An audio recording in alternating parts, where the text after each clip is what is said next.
As we were on the family luxury cruise trip, I decided to announce my pregnancy. My sister suddenly shouted, "Wait, how is that possible?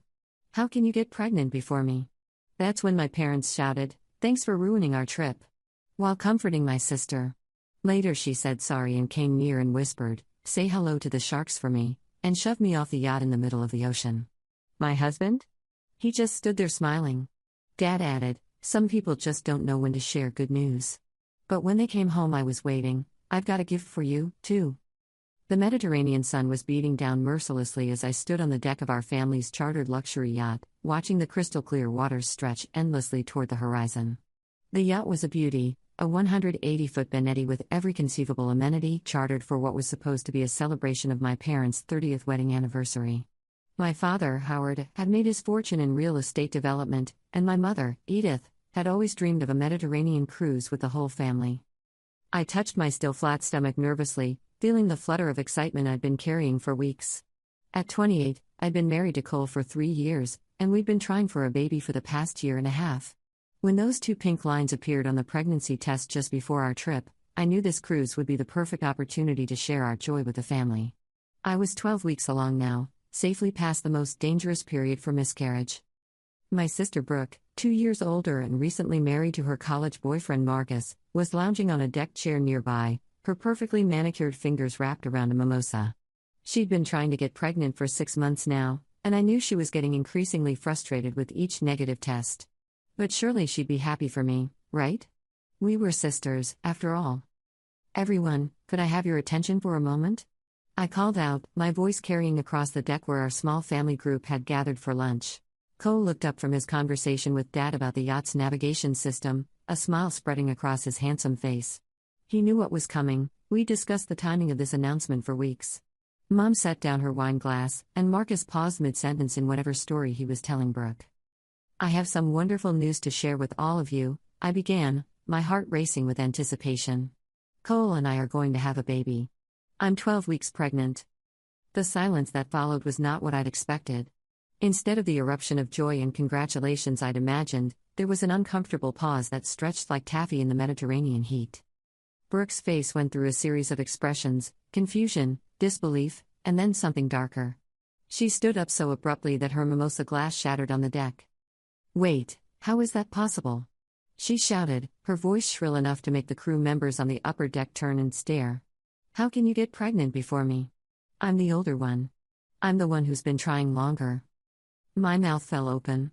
This wasn't the reaction I'd ever imagined from my sister, the woman who used to braid my hair and sneak me extra cookies when Mom wasn't looking. Before I could respond, my parents' voices rose in unison. "Thanks for ruining our trip," Dad bellowed, his face red with anger. "This was supposed to be about celebrating your mother and me, not about your news." Mom rushed to Brooke's side, wrapping her arms around my sister as if she were the one who'd been hurt. "Oh honey, I'm so sorry," she cooed to Brooke. "This must be so hard for you." I stood there, frozen in shock, watching my family comfort my sister while I remained alone, my hands still protectively covering my belly. Cole had moved to stand beside me, but even he seemed stunned into silence by the family's reaction. "I thought you'd be happy," I whispered, tears beginning to sting my eyes. "This is your first grandchild." "The timing is terrible, Tabitha," Mom said without even looking at me. "Couldn't you have waited until after the cruise to announce this? You know how sensitive Brooke has been about trying to conceive." The hurt cut deeper than I could have imagined. My own mother was more concerned about my sister's feelings than celebrating the fact that she was going to be a grandmother. Brooke's sobs grew louder and more dramatic. "It's not fair," she wailed. "I've been doing everything right, tracking my ovulation, taking prenatal vitamins, doing yoga, eating organic everything. How is it possible that Tabitha gets pregnant when I can't?" Marcus awkwardly patted Brooke's shoulder, looking like he wanted to be anywhere else in the world. "Maybe we should all just calm down and—" "Don't tell me to calm down," Brooke snapped at her husband. "My little sister just announced she's having the baby I should be having." The rest of the lunch was excruciating. The crew tried to pretend they hadn't witnessed the family drama, but I could see them exchanging uncomfortable glances as they cleared away the barely touched plates. Brooke retreated to her cabin with Mom trailing behind her, offering comfort and reassurance. Dad went to the upper deck with his tablet, probably trying to distract himself with work emails. Cole and I found ourselves essentially alone, despite being surrounded by my family on a yacht in the middle of the Mediterranean. "I'm sorry, baby," Cole said quietly, pulling me close. "That's not how I thought they'd react either." "I just don't understand," I said, wiping away tears. "How did my pregnancy announcement become about Brooke's feelings? This should be one of the happiest days of our lives." The afternoon dragged on with an uncomfortable tension hanging over the entire yacht.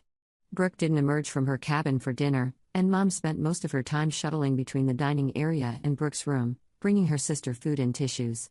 Dad made a few attempts at normal conversation, but his heart clearly wasn't in it. As the sun began to set, painting the sky in brilliant oranges and pinks, I found myself standing alone at the stern of the yacht, watching our wake spread out behind us. The water was so blue it almost hurt to look at, and in different circumstances, this would have been one of the most beautiful evenings of my life. "Tabitha?" I turned to find Brooke approaching, her eyes red from crying but her expression softer than it had been all day.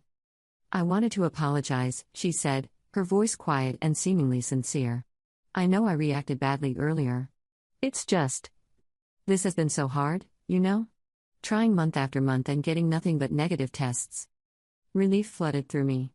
This was the sister I remembered, the one who'd always been there for me when we were growing up. "I understand," I said, reaching out to squeeze her hand. "I know how much you want this. And it'll happen for you, Brooke." "I know it will," she nodded, tears starting to flow again. "I really am happy for you, Tabitha. And I'm sorry I ruined your announcement. You deserve to have everyone be excited." "It's okay," I said, meaning it. "We're family. We'll get through this together." Brooke smiled then, but something about it struck me as odd.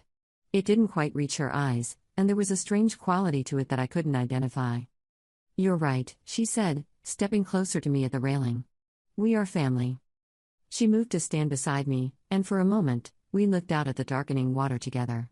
The yacht's engines hummed beneath us, and I could hear the faint sounds of laughter from some of the crew members on the upper deck. "You know," Brooke said conversationally, "I've been thinking about what you said. About how it'll happen for me eventually." "It will," I assured her. "You just have to be patient." "But what if I don't want to be patient anymore?" she asked, her voice taking on a strange, dreamy quality. "What if I've decided that if I can't have what I want, then maybe no one should?" Before I could process what she meant, Brooke leaned in close, her breath hot against my ear. "Say hello to the sharks for me," she whispered. And then she shoved me. The push was sudden and violent, catching me completely off guard. I had no time to grab for the railing or call out for help. One moment I was standing on the deck of the yacht, and the next I was plummeting toward the dark Mediterranean water. The impact knocked the wind out of me. The water was shockingly cold after the warm evening air, and I found myself disoriented, not sure which way was up. Panic set in immediately as I broke the surface, gasping and choking on seawater. "Help!" I screamed, watching in horror as the yacht continued moving away from me. The lights grew smaller with each passing second. "Help me!" I could see figures on the deck, silhouetted against the yacht's lights. Cole was there, I could make out his familiar shape. And he was just standing there. Not moving, not calling for help, not demanding that the captain turn around. He was smiling. The realization hit me like another wave of cold water. Cole wasn't going to help me. None of them were going to help me. As I treaded water, watching my family disappear into the distance, I heard my father's voice carry across the water, faint but unmistakable. "Some people just don't know when to share good news." They were leaving me to die. The next several hours were a blur of terror, exhaustion, and determination. I'd been a competitive swimmer in high school and college, and those skills came back to me now out of pure survival instinct. I knew I couldn't swim to shore, we were miles from any land, but I could try to stay afloat until someone found me. The water was choppy, and every wave felt like it was trying to drag me under. I found myself talking to the baby growing inside me, making promises that I would get us both out of this alive. "We're going to survive this," I whispered into the darkness. "And when we do, Mommy's going to make sure they pay for what they did to us." Just when I thought I couldn't keep swimming any longer, I saw lights in the distance. Not the lights of my family's yacht, but something else. A fishing boat, I realized with a surge of hope. I screamed and waved my arms until my voice was hoarse and my shoulders burned. The boat's engines grew louder, and I heard shouts in what I thought might be Italian. When the fishermen pulled me from the water, I was severely hypothermic, dehydrated, and in shock. My body temperature had dropped dangerously low, and I spent the first day in intensive care as doctors worked to gradually rewarm me. But miraculously, I was alive. More importantly, when I was stable enough for an ultrasound, the doctor confirmed that the baby was alive too. My pregnancy had somehow survived the trauma. It was. The fisherman, Antonio, and his son Giuseppe, had been working a night fishing run when they spotted me in the water. They probably saved both our lives. I told the Italian authorities that I'd fallen overboard accidentally, that it had been a tragic mishap. I wasn't ready to reveal the truth yet, not until I'd had time to plan properly. The hardest part was calling Cole and pretending to be grateful when he and my family rushed to the hospital to see me. They put on quite a performance: tears, relief, concern for my well-being. Cole explained that they'd immediately alerted the yacht's crew when they realized I was missing, and the captain had called for a Coast Guard search while they pretended to scour the waters with spotlights. "We told them you must have fallen overboard accidentally while getting some air," Cole said, holding my hand with what appeared to be genuine concern. "The crew searched the yacht thinking you might have just fallen somewhere on deck, but when we couldn't find you." Brooke was particularly convincing, sobbing as she hugged me and apologizing over and over for not being there to catch you when you fell. "I'm just so glad you're okay," she said, her eyes wet with what appeared to be genuine tears. "When we realized you'd gone overboard, we were devastated. The Coast Guard searched for hours." Cole held my hand and stroked my hair, playing the role of the worried husband perfectly. "I thought I'd lost you," he whispered. "I thought I'd lost both of you." But I could see the truth in their eyes. The disappointment. The fact that their plan hadn't worked. Over the next few days, as I recovered in the hospital, I had plenty of time to think. My family thought I was dead. They tried to kill me and my unborn child. Cole, the man I'd loved and trusted with my life, had been part of it. The question now was what I was going to do about it. I spent 2 weeks in the hospital in Palermo, partly for medical observation and partly because I needed time to plan. I told my family I was having complications from the accident and needed extended care. They made the appropriate noises of concern, but I could tell they were eager to get back to their vacation. "We'll stay as long as you need us to," Mom said, but her tone suggested she hoped I'd recover quickly so they could return to the cruise. "No, please," I said, making my voice weak and shaky. "Don't let me ruin any more of your anniversary celebration. I'll be fine here. The doctors are taking good care of me." They barely tried to argue. Within 24 hours, they were back on their yacht, continuing their Mediterranean adventure as if nothing had happened. But something had happened. Something that changed everything. I used my time in the hospital to make some calls. The first was to a private investigator back home in California, a man named Frank Morrison who came highly recommended. The second was to my lawyer, Iris Patel, who'd handled my divorce from my first husband years ago. "I need you to quietly start looking into my husband's finances," I told Frank over a secure phone line. "And I need to know everything about my sister's marriage, her medical history, and her recent activities. Can you do that discreetly?" "Absolutely," Frank said. "What am I looking for specifically?" "Evidence of an affair. Evidence of financial impropriety. Evidence of anything that might explain why my husband would want me dead." It didn't take Frank long to find what I was looking for. Cole had been having an affair with Brooke for 8 months. My husband and my sister had been meeting regularly at a hotel downtown, and Cole had been funneling money from our joint accounts into a separate account that Brooke had access to. But the most damaging information came from a different source. Frank had befriended Brooke's pharmacist, a lonely man who was happy to chat about his customers in exchange for some friendly conversation and expensive dinners. Through careful questioning over several weeks, Frank learned that Brooke had been regularly filling birth control prescriptions throughout her marriage to Marcus. She'd been pretending to try to get pregnant while actively preventing conception, but it was the details about Cole that really made everything clear. Frank discovered that Cole had been massively in debt, his real estate investments had gone sour during a market downturn, and he owed nearly $2 million to various creditors. My life insurance policy was for $3 million, more than enough to solve all his financial problems. Brooke, meanwhile, had been promised a new life with Cole once I was out of the picture, and the inheritance from my death would fund their future together. Iris helped me understand the legal implications of what they'd done. Attempted murder was a serious charge, but proving it would be difficult without witnesses or concrete evidence. However, the financial fraud was much easier to prove, and adultery would factor heavily into any divorce proceedings. "We can destroy them financially," Iris said during one of our phone calls. "And we can make sure the truth about their affair comes out. The pharmacy information won't be admissible in criminal court, but it's perfectly usable in divorce proceedings and civil matters. I don't need them to go to prison, I said, watching the Mediterranean sunset from my hospital window. I need them to suffer the way they tried to make me suffer. When I was finally released from the hospital, I didn't go home immediately. Instead, I flew to London, where I stayed with my college roommate Jennifer for several weeks. I told her I needed time to process the trauma of my accident, which wasn't entirely untrue. What I was really doing was waiting and planning. Jennifer had always been perceptive, and it didn't take her long to realize that something deeper was going on. We were sitting in her cozy flat in Notting Hill, sharing a pot of tea and watching the rain streak down the windows, when she finally confronted me. "Tabitha, I've known you for over a decade," she said, setting down her cup with a decisive clink. "You're not the type to hide away in another country after an accident, no matter how traumatic. What's really going on?" I looked at my old friend, really looked at her. Jennifer had always been loyal, trustworthy, and brutally honest. If I was going to tell anyone the truth, it should be her. "If I tell you something that sounds completely insane, will you promise to hear me out before you call the authorities?" I asked. Her eyebrows shot up. That's quite an opening line. But yes, I promise. So I told her everything.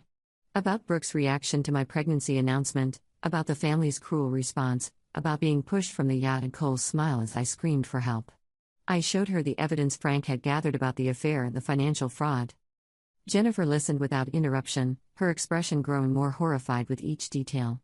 When I finished, she sat in silence for a long moment, processing everything I told her. "Those absolute bastards," she finally said, her British accent making the curse sound almost elegant. "Tabitha, you realize you could have them arrested for attempted murder?" "I've thought about that," I said. "But proving attempted murder would be difficult. It would be my word against theirs, and they could claim it was an accident that I misinterpreted due to trauma. The financial fraud is easier to prove, and that's where I can really hurt them." "What are you planning to do?" I smiled, and I could see Jennifer's eyes widen slightly at whatever she saw in my expression. "I'm going to give them exactly what they tried to give me," I said. "I'm going to destroy their lives piece by piece, the same way they tried to destroy mine." Over the next few weeks, Jennifer became my unwitting accomplice. She helped me research British banking laws and international money transfers. She accompanied me to meetings with lawyers who specialized in international financial crimes. She even helped me practice what I would say when I finally confronted Cole and Brooke. "You need to be cold," she advised during one of our rehearsal sessions. "Not angry, not emotional, cold. That's what will terrify them most. They're expecting you to be traumatized and weak. Instead, you need to be calculating and in control." Frank's reports continued to arrive like clockwork. My family had returned from their cruise and resumed their normal lives, but there were cracks beginning to show. Cole had told his business partners that I was staying in Europe for extended recovery, which bought me time but also raised questions about why he wasn't with his supposedly traumatized wife. Brooke had resumed her pretense of trying to get pregnant, even making appointments with Dr. Harrison, one of the city's top fertility specialists. The irony wasn't lost on me. She was paying hundreds of dollars for consultations about why she couldn't conceive while actively taking birth control pills. But it was the details about their continued affair that really made my blood boil. They weren't just meeting at hotels anymore, they were getting bolder. Frank had photographs of them having dinner at some of San Francisco's most exclusive restaurants, ones where they were likely to be seen by people who knew both of them. "They're not even trying to hide it anymore," I told Jennifer as I scrolled through the latest batch of photos on my laptop. "Look at this, they're at Boulevard, holding hands across the table like they're a legitimate couple." "Arrogance," Jennifer said, looking over my shoulder at the screen. "They think they've gotten away with it. They think you're too broken to fight back."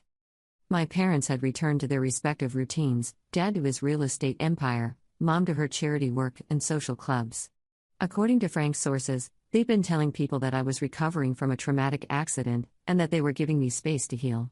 Translation: they were glad to have me out of the picture and weren't particularly eager for my return. But it was a conversation Frank overheard at a restaurant, Brooke and Mom having lunch while he sat at a nearby table, that really sealed my resolve. He trained himself to be an excellent eavesdropper, and their conversation was revealing. "I still can't believe she survived," Brooke had said to Mom. "When I saw her go over that railing, I really thought that was it." "Well, what's done is done," Mom had replied, her tone matter of fact. "At least now she's out of the way while you and Cole can figure things out properly." "I know, but what if she remembers more than she's letting on? What if she starts asking questions?" Brooke, sweetheart, she fell off a yacht in the middle of the night. She was probably disoriented and confused. Even if she thinks she remembers something, who's going to believe her? You were upset about her pregnancy announcement, yes, but that's understandable. Anyone would see that. You're right. And Cole's been brilliant about controlling the narrative. Everyone thinks she's having some kind of breakdown after the accident. Listening to that recording, I felt something inside me crystallize into diamond-hard determination. They weren't just unrepentant, they were actively working to gaslight me, to make everyone believe I was mentally unstable.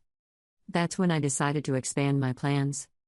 I reached out to Iris again, but this time I also consulted with a criminal attorney she recommended, a sharp woman named Victoria Hayes who specialized in complex fraud cases. What you're describing isn't just adultery and financial impropriety, Victoria told me during our video call.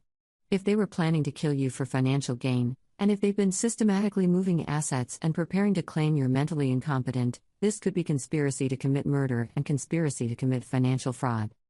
But can we prove it? I asked. With the right evidence, possibly. But you'd need more than what you have now. You'd need them to admit to premeditation, or you'd need evidence that they planned this in advance. That's when I had an idea that was either brilliant or incredibly dangerous. What if I could get them to confess? I asked. Victoria raised an eyebrow. How? What if they thought I was more damaged than I actually am? What if they believed I didn't remember what really happened that night? Jennifer, who was listening to the call, looked at me with concern. Tabitha, that sounds incredibly risky. Everything worth doing is risky, I said. Besides, they already think I'm mentally fragile. I'd just be giving them what they expect to see. Over the next 2 weeks, I crafted a different kind of plan. Instead of confronting them immediately with everything I knew, I would return home and play the role of a traumatized, confused accident victim.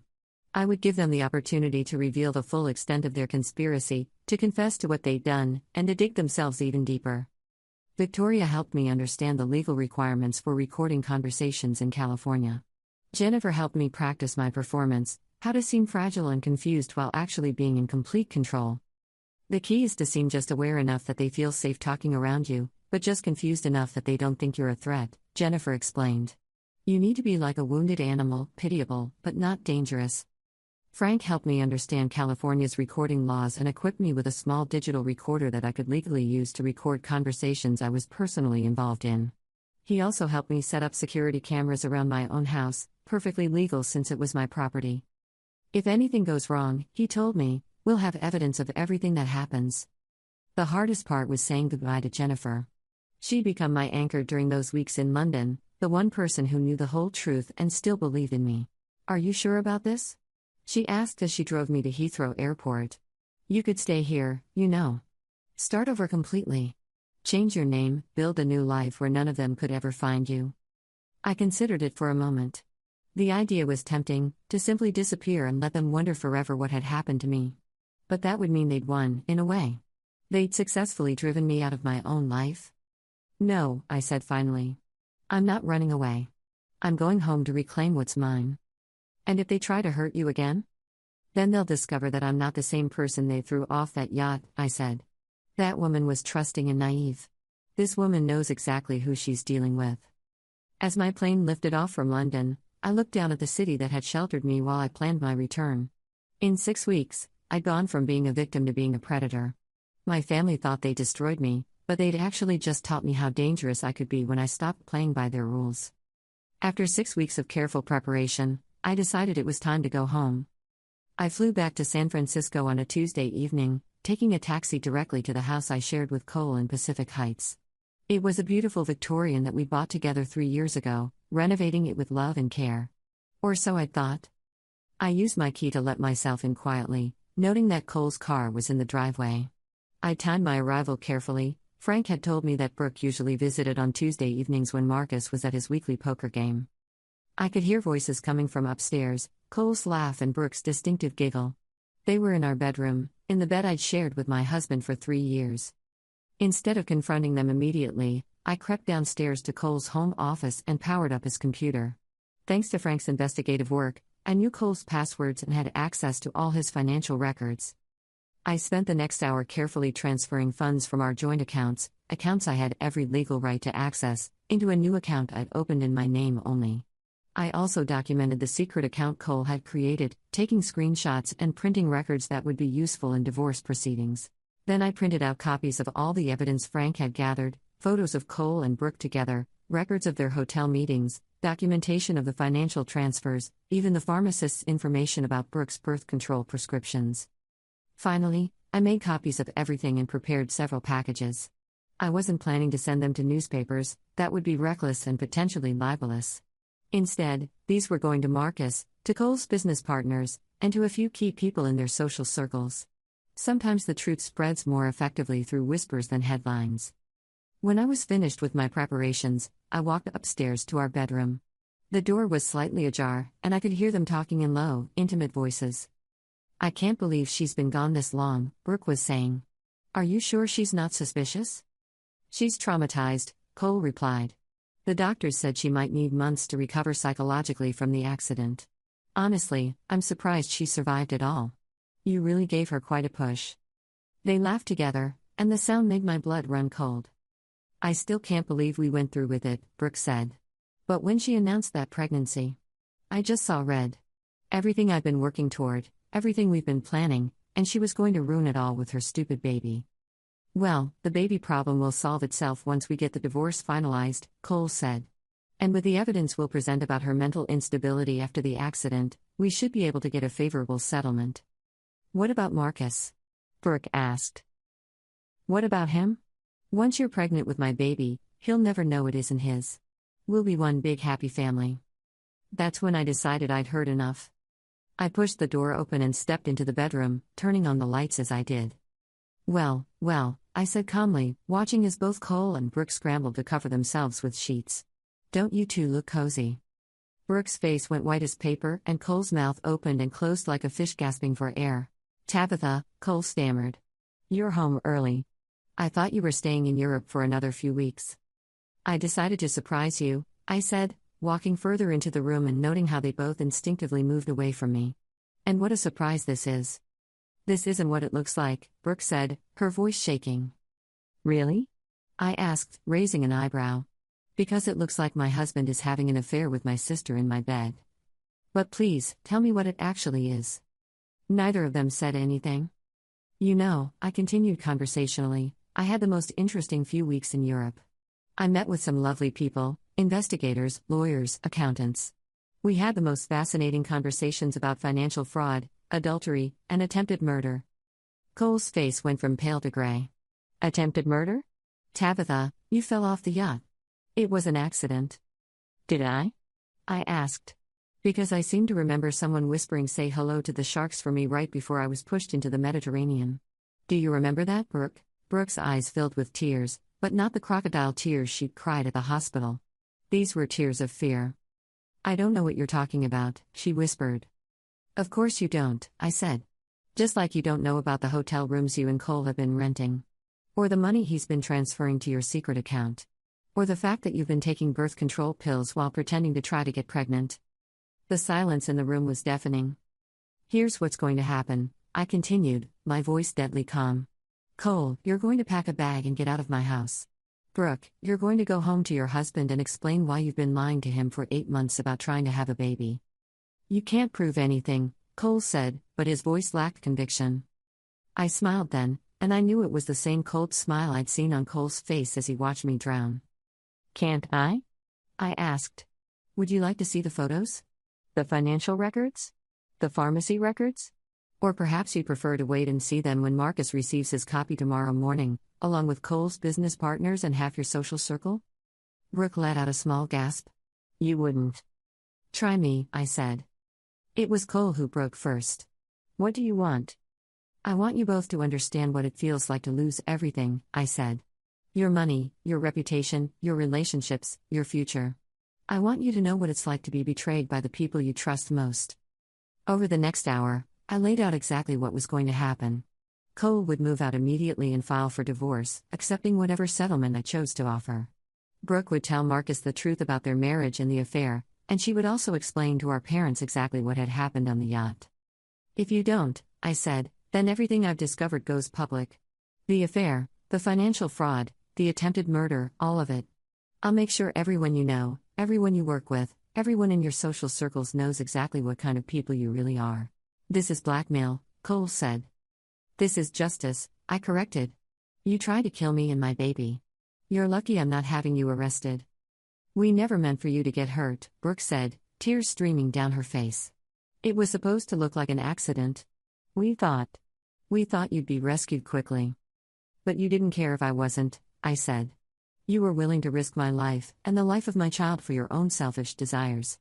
And Cole, you stood there and smiled while I screamed for help. You watched me disappear into the dark water and did nothing. Neither of them could argue with that. The next few weeks were a whirlwind of activity.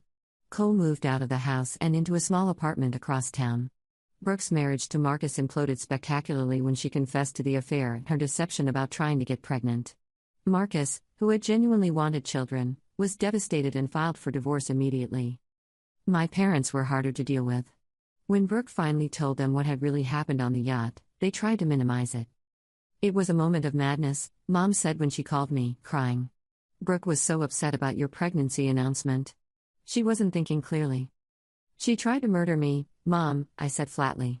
She pushed me off a yacht in the middle of the ocean and left me to die. But you survived, Dad said, as if that somehow made it better. And Brooke's been punished enough. Her marriage is over, and she's lost everything. Good, I said. Maybe next time she'll think twice before trying to kill someone. They stopped speaking to me after that, choosing to support Brooke in her time of crisis rather than acknowledge what she'd done to me. But I didn't need them anymore. I had my baby, a beautiful daughter I named Grace, born healthy and perfect 4 months later. I had my house, my security, and my independence. I'd secured the assets Cole had tried to steal and used them to build a new life for myself and my daughter. The story did eventually spread through San Francisco's social circles, though through carefully orchestrated whispers rather than newspaper headlines. When people learned about Cole's debts, his life insurance motive, and Brooke's deception about trying to conceive, it created quite a scandal in their social and professional networks. Cole's real estate business suffered significantly when clients learned about his attempted murder of his pregnant wife. Brooke became a pariah in her social group, known as the woman who'd tried to kill her sister out of jealousy. My parents, by association, found themselves quietly dropped from several charity boards and social organizations. As for me, I became something of a local legend, the woman who'd survived being thrown to the sharks and came back to destroy the people who'd betrayed her. The best revenge, though, was living well. I raised Grace as a single mother, building a successful consulting business and creating a life filled with genuine love and happiness. I made sure she knew the truth about her father-in-law when she was old enough to understand, but I also taught her about forgiveness and moving forward. Cole tried to reconcile with me several times over the years, claiming he'd been manipulated by Brooke and that he truly loved me. I always told him the same thing: you had your chance to love me, and instead you chose to watch me drown. Brooke attempted to rebuild her life, moving to another city and eventually remarrying. But she never had children, and I often wondered if that was her own choice or if karma had simply decided she didn't deserve them. Years later, when Grace was in high school and starting to ask deeper questions about her family history, she was now 17, making it 18 years since that night in the Mediterranean, she asked me if I ever regretted not having my sister and parents in our lives. Sometimes, I told her honestly. But then I remember that the people who love you don't try to kill you. Real family doesn't abandon you when you need them most. We're better off without them. What about forgiveness? Grace asked. Don't you think you should forgive them? I considered her question carefully. Forgiveness isn't about letting people back into your life after they've proven they can't be trusted, I said. Forgiveness is about not letting their actions continue to hurt you. I've forgiven them in my heart, which is why I'm not still angry. But that doesn't mean I have to pretend they're different people than they proved themselves to be. Grace nodded thoughtfully. So when you said you had a gift for them too, when you came home, what was the gift? I smiled, remembering that night when I confronted Cole and Brooke in our bedroom. The gift was consequences, I said. For the first time in their lives, they had to face the real results of their actions. They learned that betrayal has a price, and that sometimes the people you underestimate are the ones who end up holding all the cards. And you think that was justice? I think it was better than justice, I said. It was the truth. And sometimes, the truth is the most powerful weapon you can have. Looking back now, 18 years later, I can say with certainty that surviving that night in the Mediterranean was the best thing that ever happened to me. Not because I enjoyed the trauma or the betrayal, but because it showed me who I really was underneath all the people pleasing and family loyalty. I was stronger than I'd ever imagined. I was resourceful, determined, and capable of rebuilding my entire life from nothing. Most importantly, I learned that I didn't need anyone's approval or acceptance to be happy. My family thought they were throwing me to the sharks that night. What they didn't realize was that they were the ones in dangerous waters. And I wasn't just a survivor. I was the shark.